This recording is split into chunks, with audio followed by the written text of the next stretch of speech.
नमस्कार मंडळी, ऐका हो ऐका या मराठी पॉडकास्टच्या कट्ट्यावर मी अमोल माळी आपले मनापासून स्वागत करत आहे. अर्थनीतीच्या मागील भागामध्ये रोखे बाजार अर्थात कॅपिटल मार्केट आणि तेथील कामकाज याबाबत आपण आढावा घेतला.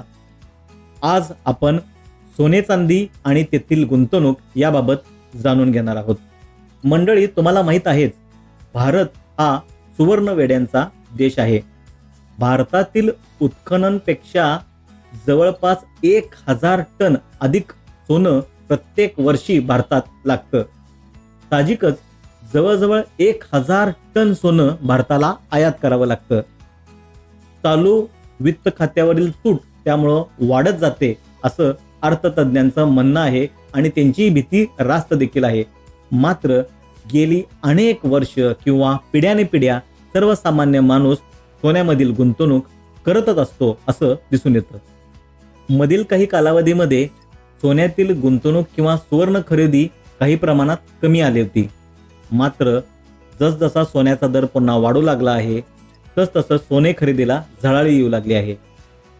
साहजिकच आपल्या गुंतवणूक पोर्टफोलिओमध्ये सोन्याचा समावेश असावा असं सर्वांनाच वाटू लागलं आहे. पण सोन्याची गुंतवणूक आपल्या एकूण बचतीच्या पोर्टफोलिओच्या कितपत असावी याबाबत मतमतांतर आहेत.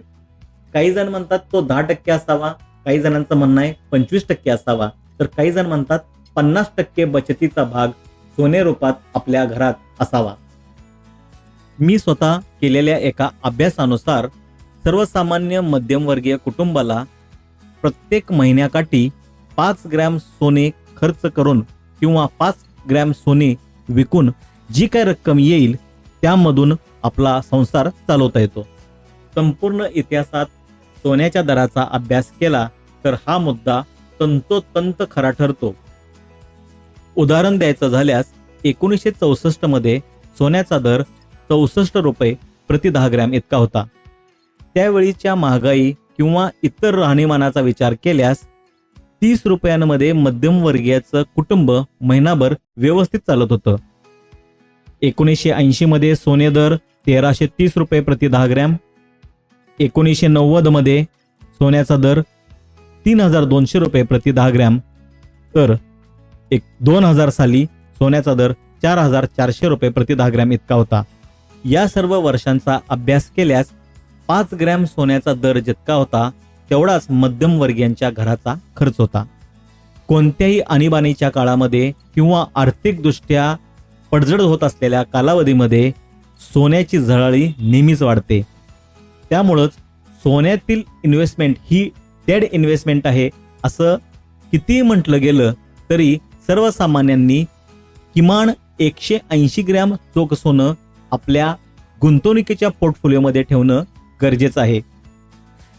या 180 ग्रॅमचा ठोकताळा कसा तयार झाला तर महिन्याला 5 ग्रॅम गुणिले 36 म्हणजेच 3 वर्ष प्रत्येक महिन्याकाठी 5 ग्रॅमची विक्री करून जर घर चालवावं लागलं तरी पण ते व्यवस्थितपणे चालेल.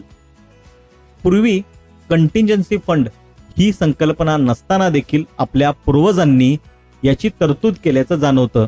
किंबहुना स्त्रीधन या नावाखाली किमान 20 ते 30 तोळे सोनं प्रत्येकाच्या घरात असायचंच. जसा काळ बदलला, गरजा बदलल्या, तसं प्राथमिकता आणि सर्वच गुंतवणूक किंवा गुंतवणुकीचं विश्व बदलत गेलं. साहजिकच या कालावधीमध्ये सोन्याला काहीसा सेटबॅक बसला. पण मधल्या काळात म्हणजेच सन 2008 ते 2011 या कालावधीमध्ये सोन्यामधील गुंतवणूकच सर्वात सुरक्षित असल्याचं जाणवल्यामुळं भारतातील व्यक्तींनी सुवर्ण खरेदी सुरू केली आहे. सध्या ही खरेदी दागिने रूपात अधिक होत असलेलं दिसून येतं. काहीच खरेदी न केल्यापेक्षा किमान सोने दागिने तरी खरेदी केलेलं बरं असं म्हणणं संयुक्तिक ठरेल.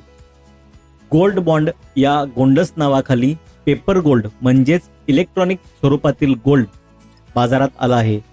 या प्रकारात सोन्यामधील गुंतवणुकीचा आनंद आणि परतावा मिळाल्याचा फायदा असं गणित जुळवून दिल्याचं दाखवण्यात येतं.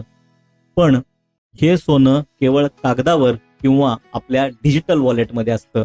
प्रत्यक्षात ते आपल्या खिशात नसतं. म्हणजेच जर खरोखर एखादी वेळ आली आणि केंद्र सरकारनं म्हटलं की मी तुम्हाला सोनंच देणार नाही, तर अशा वेळी सर्वसामान्यांनी काय करायचं हा मोठा प्रश्न आहे. अर्थात ही अत्यंत वेगळी आणि अत्यंत आणीबाणीची परिस्थिती आपण गृहीत धरून बोलत आहोत.